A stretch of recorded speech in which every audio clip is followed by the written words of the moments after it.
Hello दोस्तों, मैं doctor Ajit Singh आज आपके बीच में यूपीएससी क्लासेस के अंतर्गत मैं पॉलिटी एंड गवर्नेंस के विषय में आप लोगों के साथ चर्चा करूंगा और साथ ही साथ इस विषय का गहन अध्ययन किस तरीके से किया जाए। और इसमें साधारणतया बहुत सारे स्टूडेंट का एक कंप्लेन होता है कि एक डेडिकेटेड वीडियोस उनको नहीं मिल पाते हैं वर्चुअल क्लासेस में। इस कमी को दूर करने का मैं अपने तरफ से पूरा प्रयास करूंगा। हम लोग देखते हैं पहले इसका सिलेबस क्या होता है, यानी यूपीएससी की तैयारी सिर्फ सोच लेने से तो नहीं हो जाती है, उसके लिए आपको डेडिकेशन चाहिए। और डेडिकेशन ऐसा चाहिए कि आप इसमें बेहतर से बेहतर दिन दूनी रात चौगुनी प्रगति कैसे करें।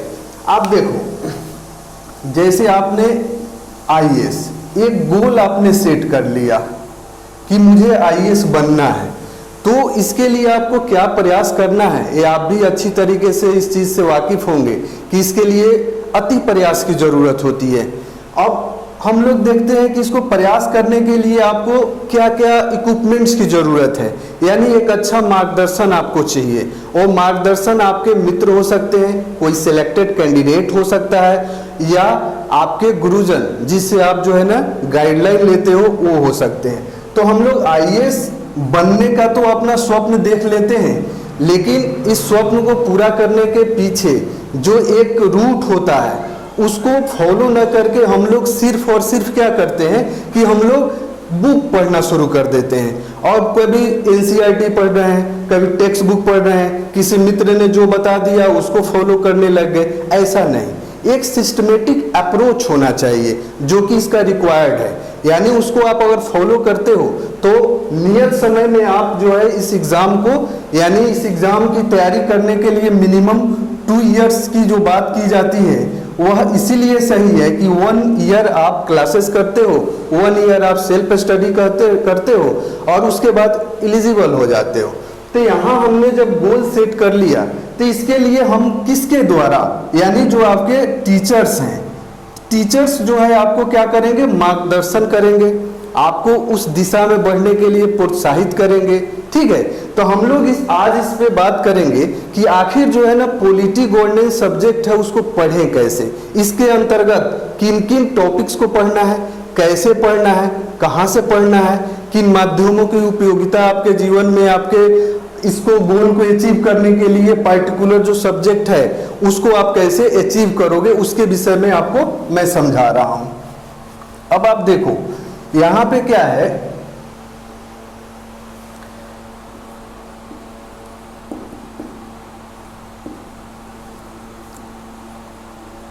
Polity and governance. पॉलिटी जैसा कि नाम सुन करके आपको लगता है कि इसके विषय में बहुत ज़्यादा अध्ययन करने की ज़रूरत नहीं है, इसमें सबकी ज्ञान होती है क्योंकि आपका पॉलिटिकल सिस्टम होता है। आप दिन रात प्रधानमंत्री के विषय में सुनते हो, राष्ट्रपति के विषय में सुनते हो, उपराष्ट्रपति के विषय में सुनते हो, तो आपको लगता है कि इसमें अध्ययन की ज़रूरत नहीं है। लेकिन अगर सही मायनों में एनालाइज करोगे तो इसमें आपको स्पेसिफिक पढ़ाई की बहुत ज़्यादा स्टडी की ज़रूरत है, क्योंकि एक व्यवस्थित क्रम में आपको पढ़ना है। सिर्फ ये नहीं पढ़ लेना है कि कौन सा अपॉइंटमेंट हुआ, प्रधानमंत्री कब शपथ ग्रहण किए, उनका अधिकार क्षेत्र क्या होता है, सिर्फ जान लेने से पार्टिकुलर सब्जेक्ट की तैयारी तो आप नहीं कर सकते हो। तैयारी इसका स्पेसिफिक करना है। और दूसरा सेक्शन इसका होता है गवर्नेंस का। गवर्नेंस यानी आप शासन प्रणाली, इसके अंतर्गत क्या करते हो, आप जो नई नई चीज़ें जो प्रशासन की प्रभाविता, कर्तव्यनिष्ठा बढ़ाने में सहयोग करती है, जैसे सुशासन, ये सब नए नए जो शब्द होते हैं उसके प्रति हम लोग को अध्ययन करना है। गुड गवर्नेंस नहीं, ये सब चीज़ें जो है ना हम इसके अंतर्गत देखेंगे। साधारणतः हम लोग क्या देखते हैं, पॉलिटी गवर्नेंस, यह इस सेक्शन को लोग जो है ना आसान मान करके इसको छोड़ देते हैं, जबकि यह क्या होता है कि आप देखते हो यूपीएससी में 10 क्वेश्चन से 12 क्वेश्चन आपके प्रत्येक साल पूछे ही पूछे जाते हैं। जैसा कि आपको परीक्षा प्रणाली देखोगे तो हमारा जो है ना पहला पीटी होता है और दूसरा प्रणाली जो है ना हमारा मेंस होता है और तीसरा प्रणाली जो है ना हमारा क्या होता है, इंटरव्यू होता है। लेकिन देखने वाली बात यह है कि ये तीनों एक दूसरे से जुड़े हुए होते हैं। यानी जब आप प्री क्वालिफाई करते हो तब एलिजिबल होते हो मेंस में बैठने के लिए, जब मेंस क्वालिफाई करते हो तब एलिजिबल होते हो इंटरव्यू देने के लिए। इसीलिए क्या है कि हम लोग को तैयारी में सबसे पहले शुरू की जाती है मेंस की तैयारी, क्योंकि जब मेंस की तैयारी आप करते रहते हो साथ ही साथ आपकी प्री की तैयारी होती रहती है, ठीक है। और दोनों की तैयारी इंटीग्रेटेड करने के साथ आप क्या करते हो कि आप इस परीक्षा को क्रैक करने के नजदीक पहुंच जाते हो, ठीक है। अब देखो हम लोग देखते हैं कि यहाँ जो है ना इसका पार्टिसिपेशन कितना है, प्री में 10 से 12 क्वेश्चन, और आपको पता है कि यहाँ पे जो है ना 100 क्वेश्चंस जो है आपको यूपीएससी में पूछे जाते हैं, और 100 क्वेश्चन में आप समझ सकते हो 10-12 क्वेश्चंस का क्या महत्व है, जो कि आप अगर थोड़ा सा अच्छा ध्यान पूर्वक अगर मेरे साथ स्टडी करोगे तो आप इसमें से 12 का 12 क्वेश्चन सोल्व कर सकते हो, क्योंकि इसमें बहुत ज़्यादा मेहनत करने की ज़रूरत नहीं होती है, सिर्फ थोड़ा सा डेडिकेशन की ज़रूरत होती है, और जितना कि आप कर भी सकते हो, ठीक है। तो यहाँ पे हम लोग देख रहे हैं कि 100 क्वेश्चन में 12 क्वेश्चन आपके पार्टिकुलर एक सेक्शन से आ रहा है, तो आप इसको अच्छे ढंग से कर लेते हो तो इतना तो आपका सिक्योर हो गया, ठीक है। इसमें पॉलिटी एंड करंट अफेयर्स दोनों का पार्ट आ जाएगा आपका। अब देखो यहाँ पे क्या है, हम लोग देखेंगे कि इसके अंतर्गत जो है ना किन किन टॉपिक्स को हम लोग को पढ़ना होता है। तो पहला आपका जो मूल टॉपिक होता है इसमें पढ़ना होता है कॉन्स्टिट्यूशन, ठीक है। इसका नाम ही होता है पॉलिटी गवर्नेंस एंड कॉन्स्टिट्यूशन, तो संविधान, क्योंकि इसका बेस होता है, और जब इसको आप अच्छे ढंग से स्टडी करते हो तो आप क्या कब बन जाते हो, एक जो है ना संविधान विशेषज्ञ की तरह आपकी नॉलेज होने लगता है। तो हम लोग को कोई इस विषय पे पीएचडी तो करना नहीं है, बहुत ज़्यादा विशेष की ज्ञान की जरूरत है नहीं, हम लोग को सिर्फ एक पार्टिकुलर एग्जाम को टारगेट करके उस एग्जाम को किस तरीके से क्रैक करें उसके विषय में सोचना है, ठीक है। तो हम लोग क्या करेंगे, इसमें पहला टॉपिक होता है आपका कॉन्स्टिट्यूशन। कॉन्स्टिट्यूशन यानी संविधान। मैं जब आपको रेगुलर बेस पे क्लास लूंगा तो एक एक चीज छोटे छोटे टॉपिक को बड़े बेहतरीन बहुत ही अच्छे ढंग से एक्सप्लेनेशन के साथ लॉजिकली वे में इस तरीके से पढ़ाऊंगा कि आपको घर पे पढ़ने की कोई ज़रूरत ही नहीं पड़ेगी। आप पूरी तरीके से हमारे क्लास में ही इस चीज़ को समझ जाओगे और आपको रिवीजन करने की भी ज़रूरत नहीं पड़ेगी, क्योंकि यह आपके जीवन से जुड़ा हुआ है, पॉलिटिकल सिस्टम आप में रह रहे हो, ठीक है। तो यहाँ पे जो है ना हम लोग देखेंगे कॉन्स्टिट्यूशन। कॉन्स्टिट्यूशन में क्या होता है कि आप देखोगे कि इसमें जो है ना इसके जो प्रोविजंस होते हैं, इसके जो अनुच्छेद होते हैं, इसके जो शेड्यूल्स होते हैं, नहीं, इन सब चीज़ों का हम लोग जो है ना विस्तृत अध्ययन करेंगे। उसके बाद जो है ना हम लोग क्या करेंगे, हम लोग इसके बाद जो है हमारा सेंट्रल गवर्नमेंट होता है, नहीं, सेंट्रल गवर्नमेंट के अंतर्गत जो है ना हम लोग देखेंगे कि कौन कौन सी चीज़ें हैं। सेंट्रल गवर्नमेंट के अंतर्गत आप देख रहे हो कि आपका केंद्रीय शासन प्रणाली होती है, जिसमें आपको राष्ट्रपति होता है, उपराष्ट्रपति होते हैं, प्रधानमंत्री होते हैं, काउंसिल ऑफ मिनिस्टर्स आपका होगा, नहीं, ये सब चीज़ें जो है हम लोग विस्तृत वे में इसको स्टडी करेंगे। और इसके साथ साथ हम लोग क्या करेंगे कि जो भी केंद्रीय एजेंसीज हैं उसको भी इसी सेक्शन के अंतर्गत हम लोग स्टडी कर लेंगे। अब हम आगे देखते हैं कि अगला जो हमारा सेक्शन होगा वो कौन सा होगा। अब देखिए हमने जो है ना यहाँ पे क्या हुआ, जैसे हमने देखा सेंट्रल गवर्नमेंट, इसके बाद हम लोग देखेंगे स्टेट गवर्नमेंट। स्टेट गवर्नमेंट अब देखो यानी जो है ना सेंट्रल स्तर पे सेंट्रल गवर्नमेंट, राज्य के स्तर पे राज्य सरकार। अब राज्य सरकार में हम लोग क्या देखेंगे, इसमें देखेंगे हम लोग गवर्नर को देखेंगे यानी राज्यपाल को देखेंगे, ठीक है। उसके बाद मुख्यमंत्री को देखेंगे, कहीं कहीं उप मुख्यमंत्री का पोस्ट होता है उसको हम लोग पढ़ेंगे, काउंसिल ऑफ मिनिस्टर देखेंगे, नहीं, यानी जो भी स्टेट गवर्नमेंट की एजेंसीज है इन सब चीज़ों को हम लोग जो है ना स्टेट गवर्नमेंट के अंतर्गत देखेंगे। अगला पार्ट जो हम लोग का जो बहुत बड़ा होगा वह होगा आपका, अब बहुत ही ज़्यादा इम्पोर्टेंट भी होगा, लोकल गवर्नमेंट। क्योंकि आपको पता है गांधी जी का सपना था कि भारत जो है ना राम राज्य की स्थापना होना चाहिए। राम राज्य की स्थापना में सबसे बड़ा योगदान जो है ना हमारा लोक स्थानीय स्वशासन का ही है, जैसा कि सब लोग जानते हैं, आप लोग भी जानते ही होंगे। तो हम क्या करेंगे, लोकल गवर्नमेंट को जो है ना बड़े अच्छे ढंग से हम लोग स्टडी करेंगे। इसके बाद अगला जो हमारा टॉपिक होगा, आप लोगों को पता होगा कि यानी देखेंगे हम लोग न्यायपालिका यानी जुडिशियरी सिस्टम। जुडिशियरी सिस्टम किसका? भारत का। तो हम लोग देखेंगे इसमें पढ़ेंगे क्या, सुप्रीम कोर्ट पढ़ेंगे, उसके बाद हाई कोर्ट भी हम लोग विस्तृत रूप से पढ़ेंगे, और साथ ही साथ हम लोग जो है ना लोकल कोर्ट भी पढ़ेंगे। इसमें जो है ना फैमिली कोर्ट से लेकर के हर एक, जो डिस्ट्रिक्ट कोर्ट से लेकर के हर एक चीज, यानी सूक्ष्म से सूक्ष्म दृष्टिकोण अपना करके हम लोग हर एक पॉइंट को आउट करेंगे, जिसमें कहीं से भी कोई एक क्वेश्चन आपके दायरे से बाहर नहीं जाए। जब हम लोग जुडिशियरी सिस्टम यानी न्यायपालिका का अध्ययन कर चुके होंगे, उसके बाद सबसे बड़ा जो हमारा एक और सेक्शन बचता है वो है संवैधानिक संस्थाएं, यानी वैसी संस्थाएं जिसका जिक्र हमारे संविधान में किया गया है। तो हम लोग जो है ना अगला सेक्शन देखेंगे वह होगा हमारा कॉन्स्टिट्यूशनल बॉडीज का, यानी जो है ना संवैधानिक संस्थाएं। आप लोग उदाहरण स्वरूप आप देख सकते हो, जैसे इलेक्शन कमीशन, नहीं इलेक्शन कमीशन जिसकी एग्जाम आप लोग दे रहे हो, यूपीएससी, यानी ये सभी चीजें जो है ना ईटीसी, ये आपका क्या है, कॉन्स्टिट्यूशनल बॉडीज है। यानी जितने भी कॉन्स्टिट्यूशनल जो है संस्थाएं हैं उसका हम लोग यहाँ पे अध्ययन करेंगे एक एक, यानी कोई भी ऐसी संस्था नहीं होगी जो हमारे लिए महत्वपूर्ण होगी उसको मैं छोड़ूंगा। हर एक की चीज को मैं आपको क्लियर कट समझाऊंगा, जिसके बाद आपको जो है ना दोबारा रिवीजन करने की जरूरत ही ना पड़े। अब देखो, जब हम लोग संवैधानिक संस्थाओं के विषय में जान लेंगे, उसके बाद एक और महत्वपूर्ण टॉपिक हमारा होता है संवैधानिकेतर, यानी नॉन कॉन्स्टिट्यूशनल बॉडीज। अब देखो यहाँ पे थोड़ा सा समझने वाली बात है, वह यह है कि नॉन कॉन्स्टिट्यूशनल, यानी इसको आप गैर संवैधानिक नहीं कर सकते हैं, क्योंकि गैर संवैधानिक शब्द आप जब उपयोग करोगे तो यह समीचीन नहीं होगा।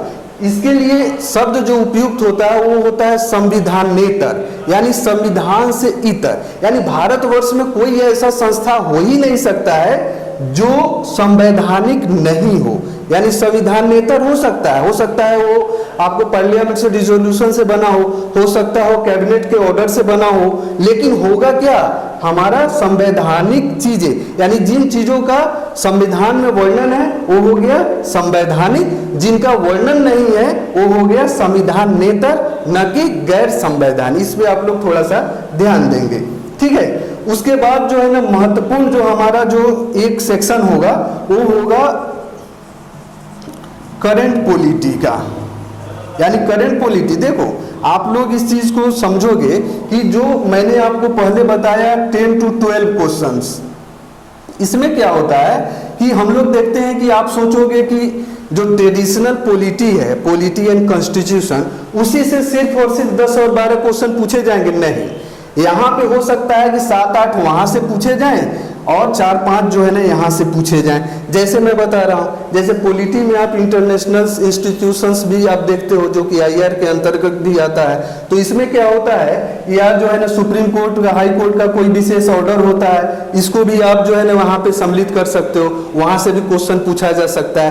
जैसे आप लोग के जेहन में यह होगा, जैसे 370 35A।